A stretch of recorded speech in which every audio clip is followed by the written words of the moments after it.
This is the Maisie crochet along, and what I'm going to show now that I've got quite a bit going on here is what the color changes look like. And as you can see here, there is these small carries between the two rows that I've got.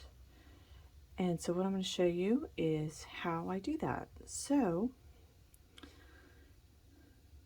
I've gotten to the end of my row. I've done that single chain. So I'm going to turn.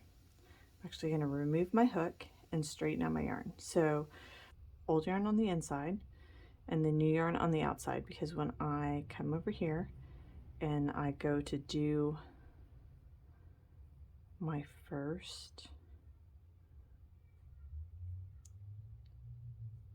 stitch, I'm going to take that new yarn and pull it through, and when I do that single crochet, I'm going to tighten this one down a little bit and make sure that the green on this one is not tight. So I'm not cinching that down, and then I come through here and I finish off that single crochet, and then I can do my chain 3 and my next single crochet for the pattern. Chain 3 just so it's a little easier to hold on to. And when I come back and look over here, you can see that it is not tight. And what keeping this one here does is when I come up and I move the next one, it's trapped.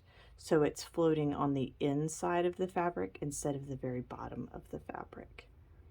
And so that's how you do the color change.